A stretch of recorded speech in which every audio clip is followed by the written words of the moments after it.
bareng juga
dhewe minangka wakile panjenengane Bapak Tarmin alias Bagong. Ya. So Ibu Katni matur sembah nuwun lawan dulur adoh, dulur cedhak tangga teparo sing wis semarang sabiyantu marang hajate panjenengane Bapak Tarmin miwaha putra Mahardya Siwi. Ya, nek ora dibantu karo tangga teparo dulur-dulur mula ora ana ucap sing wajib linareke kejaba mung matur nuwun. Ya. Panjenengane Pak Tarmin saha Bukani matur nuwun awit pambiyantune sedaya ingkang bantu bau suku ego praktikal kan saka liya-liyane utamane sing mapan ana ing pawon ibu-ibu sing masak. Bila tanpa dibantu karo ibu-ibu sing masak ana pawon ora bakal iso lumadi dhewe panjenengane Pak Tarmin saha Bukani ngladeni tamu sing wit awang-awang tanpa ana pedote. Oh, heeh. Nganti bengi iki ya uga kanca-kanca pelajar utawa sinoman ana ing Blodro kene. Oh, heeh. Ya ana Tobo. Ya. Sinoman sing bantu ngladeni para tamu undangan.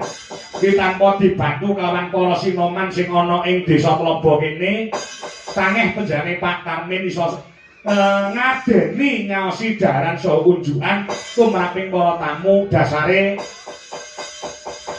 panjenengane Pak Tarmin kuwi kemasyarakatane ya becik, ya mula nalika duwe gawe kaya ngene iki sing bantu ya pirang-pirang utamane para sinoman lek nyambut gawe tanpa ana kesele wit awan mau nganti sayaine nganti bengi iki ora ana mandeke sinoman kene. Heeh.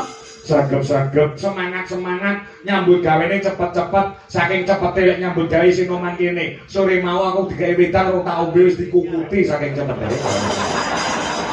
Oh, sing adem diganti sing panas maksudnya ngono lho. Oh iya, ya ngesake dawuh. Heeh, ya. Coba iki kudu ngedum metu kudu iso lho, Nok. Ya, amarga bintang tamune pirang-pirang. Ya, lan nyuwun pangapunten ingkang wonten live streaming. Ya. Cakala mangsa sinyale medhot-medhot ngadat mergo iki mapane ana ing gunung. Oh, ngono. Ya. Sinyale rada angel. Oh iya, ya ora dadi baya mengapa. Ya. Monggo Mas Gareng sik. Ya, Gareng sik. Diaturi jumeneng. Oh, ngono. Ya. Ayo kancane isih gembira.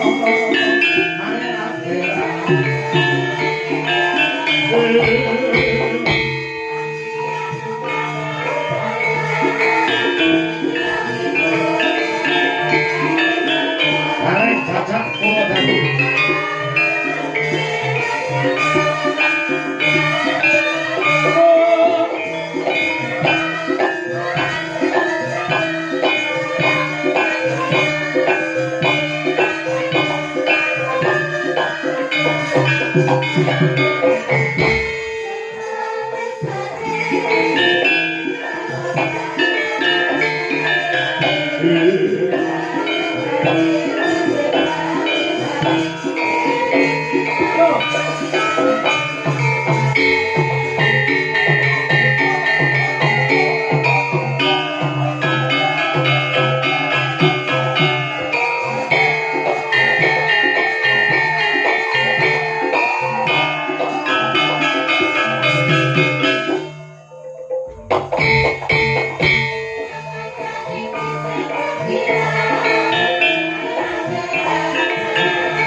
Ada bintang 3 pada malam hari ini. Ya.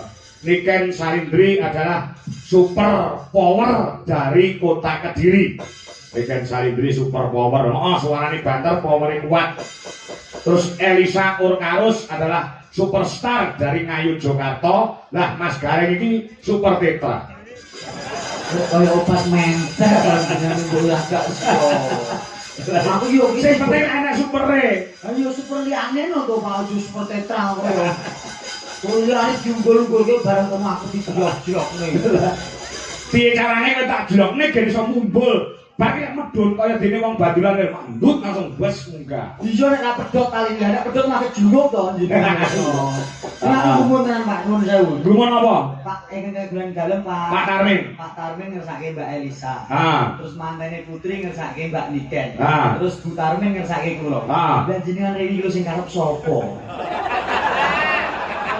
Nek aku kersane Gusti Allah Subhanahu wa taala. Aku terus takok Pak Tarmin. Takon piye? Lah terus jenengan kok ngundang Pak, aku iki kersane ngopo Pak? Ngene lho Mas, aku pengen ngundang Elisa karo Niken karo jenengan. Engko terus hiburannya apa? Alas timbang gak hiburane, payangan rayan ketek jalange luwung kok. Ngono. Oh, tiba dalange nganggur ngono to. Nggih. Apik. Apik enak di Pripun? tak belaji cangkemmu. Rumasane sing dituju pertama kali iki nggonku. kowe iki katutan ngono ngerti ra? Pak Tarmin kuwi nalika mbiyen mirsani aku pagelaran ana ing nggene daleme Pak Marino. Iki pernah adine kuwi pengen wah aku sok nek duwe gawe anakku wedok rapi tak tanggepne Pak Anom Dojo Kangko. Pertama kali sing nuju aku raimu ngono. Mosok nggih Pak Tarmin, kok jenengan ora ngono lek ngendika lho. Piye? Jare Pak Tarmin belum bersih Mbak Elisa. Pak Tarmin ngesih Mbak Niken, terus gak nganten ngesih aku. Jenengan iki kene sing ngesih asline. Gak enek. Kok kowe ngerti? Lah aku dikari Pak Tarmin ora gur bocoran di seluwungan kita jalake lumayan ngono. Oh lumayan. Mesti lumayan nek denyang ngono lho Pak. Niki ora ujube mantenan nikahan. Iya. Nek ilmu sing tak tampa soal pernikahan itu adalah hal yang sangat rahasia. Rahasia mergo jodoh pati rezeki namung gumantung kersaning Gusti. Contohnya kayak begini iki. Mbak manten daleme Mbak manten karo Mbak manten yang Mas manten. Mbak manten Bludru. Karanganyar Mas manten dalemipun Tegal. Niki nek gak karena rahasiane Tuhan, rahasiane Allah, ora mungkin iso kelakon. Iya. Wong urip kuwi mung iso ngrencana. Ning kabeh kodrat gumantung Allah taala. Leres mboten? Jenengan dek cilik apa duwe cita-cita besok untuk bojo Mas Saiful Anwar ora to? Kabeh mung rahasiane Allah. Bener. Ora ngerti Pak, sapa ngerti aku wong Purwodadi, Mbak Elisa wong Jogja, gandeng rahasiane Allah, besok jodoh gak ora ngerti. Lho. Iya bener. Lho Mbak Niken yang Kediri. Aku Purwodadi. Nek jodoh sapa ngerti? Rahasiane Allah. Yo ora Mbak Niken. Kok ora lho? Dapur kuwi gemagus. Lho, ora kok gemagus nyatane lho teng ndi mau ning nggon lanang. Nek manten lanang karo manten wedok iki cocok. Sing lanang yo gantenge kaya ngono, sing putri yo ayune kaya ngono. Lah nek Niken Salindri, Elisa ayune kaya ngono, padha karo kowe, ora tangga teparomu ki bekasane do penasaran. Lek malam pertama modele piye? Dapurmu kaya tikus anyang-anyangan ngono bojo ayu. Ning kan spesial. Spesiale apa? Mas nganten ganteng, nganten cantik. Elsa wong nyambut ra wong ganteng kok wong ayu lumrah. Ning Mbak Niken cantik, Mbak Elisa cantik kok bojo aku. Nggih kene jagat lho. Lho mula iki hal-hal sing seperti ini lho Pak. Karep lho. Setuju ya? Iya lho Mas Dewi. Ruwet sih.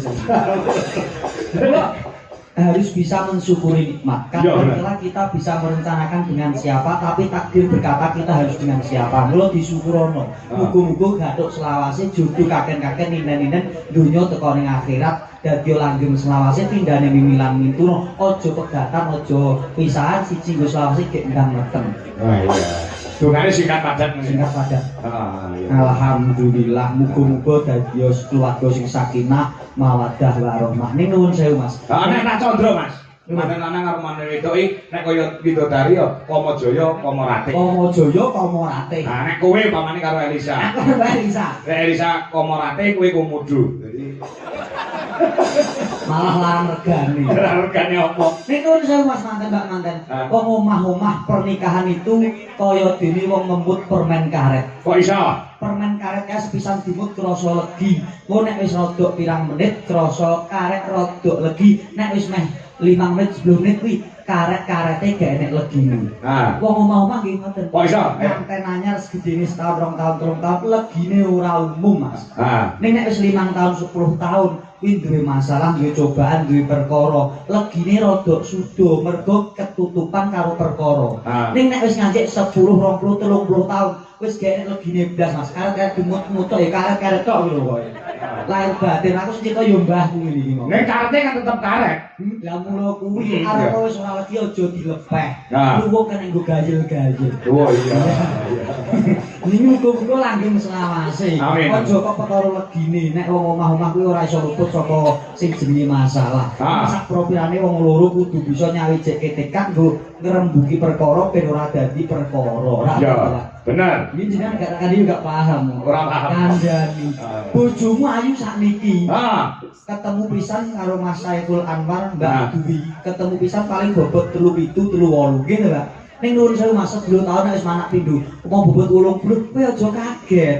Sebabe, lho, omah-omah nek wis manak pindho ping 3 mesti bobote mundak. Jenengan padha Mbak Dwi, bobot pinten? Paling 42. Oh, mbiyen yo sak Elisa. Ya, kandhani dene saiki. Lho. iya. Dijek pantes to Anda. Pantes, Pak, pantes. Iya, Mas. Niat tetep dadi rasa tresno aja nganti nyuda rasa. Iya bener. Lho ngono kandhane aku iki lek anak kanca gak tamu lho jenengan. Iya ya. Andane ya. Kudu bisa saling melengkapi mergo wong bojo niku kaya dene klambi, nek dienggo kudu saya pantes tur bisa nutupi. Kaya Mbak Dwi Lestari kali Mas Engkul Anwar saling melengkapi dan saling menutupi satu sama lain. Ngono lho Kang. Nah, aku lek mau ngandani perkara anak, nek kuwi ngandani manten perkara apa? Lah ini iki mau, jenengan ora ngrekake, nek iso malam Jumat mergo ganjarane 1000. Nek Senin karo Kamis ganjarane 500. Ning nek liyane kuwi ganjarane ning 100. Kula mau ngelekke Mas, aja golek ganjarane, ning kudu eling dongane. Lho, iki urung aku. Nek perkara donga aku urung. Alah jekane gak paham nek dongane pengen sing rada singkat. Biasane nganten saiki kepengin ndang beras sing singkat ae Mas, minimal nganggo sholawat. Lagi wis siap kabeh gawe wis siap kabeh kok wis penting ngono kae. Disolawati Mas. Sallallahu ala Muhammad pelek nyemek batuke Mbak Dwi. Sallallahu alaihi wasallam pelek nyemek dodo. Sallallahu ala Muhammad pelek nyemek weteng. Sallallahu alaihi wasallam ya Nabi salam alaika ya Rasul salam alaika ya Habib salam. Sik, ndak bareng weteng lho kok suwi men. Apa nih sing suwe? Sallallahu ala Muhammad lemek batu. Sallallahu alaihi wasallam lemek dodo. Sallallahu ala Muhammad lemek weten. Sallallahu alaihi wasallam. Ora apa kok wis ngeplek. Perkara plek ya Mas nganten to sing ngantene kono kok ngeplek kene iki perkarane temu pira? aku salah pengen ngeplek. Yo ben diurusi kok. Arep diplek ora plek terserah. Oh iya, Wis mau dongane. Nek kepengin duwe anak wedok. Enak dongane. Lah nek bar selawatan. Siap-siap jenengan kotengen, munggah kotengen teko tengah mandek Mas. Acara sedelok medun ngiwa. Anake lanang. Lho nek pengen anak wedok, acak apa kiwa Mas? Teko tengah mandek acara sedelok medun kok kanan. Anake wedok. Ning nek pengen gak dadi, munggah kok tengen bablas ngiwa, munggah kok kiwa bablas menem aja mandek. Gak dadi. Rasa mau marahi wis pinter-pinter. Mau yo. Alhamdulillah. Estu Pak kula gumun tenan. Ketika jelek ya Allah kahanan nek iso koyo ngene tertata rapi. Niki nek singkut gumergo dipun panjenenganipun Pak Tarmen yo taneh kelakon. Bener. Kyai kok sembodo Masya Allah. Disalut matur nuwun Pak Tarmen berkah barokah sedayanipun. Amin. Amin ya rabbal alamin. Agak dalang aku, ya to. Ana Miken Sawiwi, ana Mbak Elisa, ana kowe. Terus wekasane iki sound system yo Aeromax. Aeromax itu sound system nomor 1 di kabupaten sini. Masya Allah luar biasa. Jos. Pokoknya dipol-polke mau ngendikane Pak. Pol pambio orang lah dipol-polke wis pol-pole wong nanggap wayang bengi iki paling mewah yo dame Pak Tarmen bengi. Luar biasa sonet Aeromax lho. Kondang sekabupaten Karanganyar. Disembung karo Dijo Laras Indonesia niki son kondang 7 RT Bapak Ibu. Masya Allah. Cilik men to kecamatan di situ.